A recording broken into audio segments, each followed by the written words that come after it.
মাছ ভাজি করছি মার জন্য আর বাবুর জন্য। মা একটা খাবে, বাবু একটা খাবে। কারণ মা এখন অসুস্থ পড়েছে, হঠাৎ করে আজকে মা রোজা থাকতে পারছে না।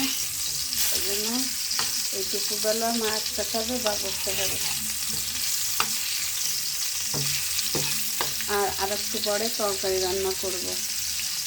এখন শুধু দুটো মাছ ভাজি করে দুজনকে দেবো। মা এতদিন রোজা রয়েছে, কিন্তু আজকে মা রোজা থাকতে পারেনি, অসুস্থ পড়ছে। যার কারণে মাছ ভাজি করে মাকে ভাত দেবো খেতে।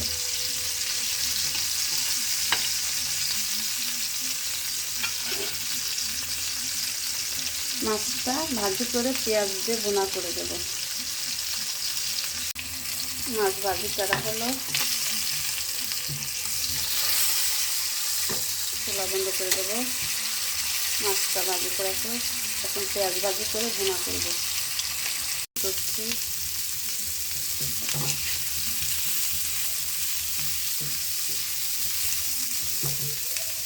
এই যে পেঁয়াজ ভাজি করা হলো, এর মধ্যে মরিচের গুঁড়া, হলুদের গুঁড়া, একটু জিরে বাটা দিলাম,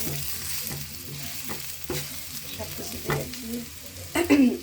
রসুন বাটা দিলাম, তো সব মশলা দিয়ে দিয়েছি।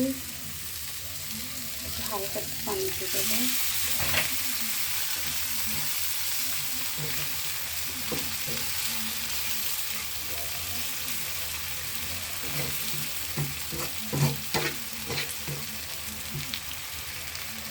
একটু লবণ দিয়ে দেবো।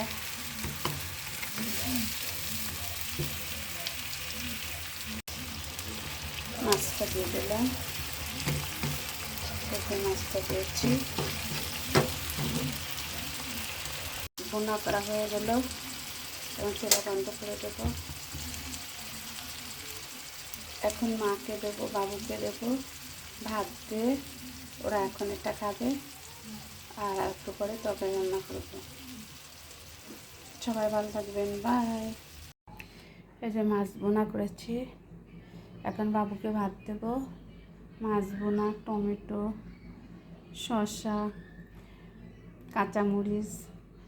আমি মাছ ভুনায় মরিচ দিয়েছি, তারপরেও বাবু একটু কাঁচামরিচ খায়, আর মা খাবে, এর জন্য একটু মরিচটা কম দিয়েছি, কারণ মা একটু ঝাল কম খায়। এখন বাবুকে খাবারটা দেব, বাবু খাবে। বাবুর জন্য নিয়ে যাই।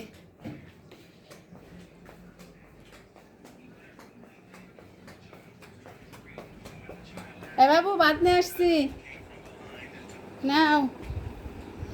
আচ্ছা, তুমি যে খাবা, সারা শব্দ দিচ্ছ না, আমি যে কষ্ট করে নিয়ে আসছি, তুমি এখন খাবে না? এই তো বাবু কথা বলছে।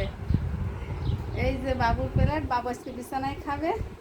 কি সুন্দর করে মোবাইল চালাচ্ছে, কিন্তু ছবি তুলবে না। যাই হোক, আমাকে বাবুটা অনেক লক্ষ্মী আছে। ওর জ্বর, আজকেও খাবে। ও এতদিন রোজা ছিল, আজকে রোজা না, অনেক শরীরটা খারাপ। সবাই দোয়া করবেন আমার মার জন্য, বাবুর জন্য। আমার মাও অসুস্থ হয়ে পড়েছে। মার জন্য আজকে ভাত, আর বাবুর জন্য। আমার মার জন্য দোয়া করবেন সবাই, বাবুর জন্য দোয়া করবেন। বাবুও যেন সুস্থ হয়ে যায়, মাও সুস্থ হয়ে যায়, আবার রোজা থাকতে পারে। সবাই দোয়া করবেন আমার মার জন্য, বাবুর জন্য। আচ্ছা বাবু, খাও, আমি ক্যামেরা বন্ধ করে দিচ্ছি। সবাই ভালো থাকবেন, আল্লাহ হাফেজ।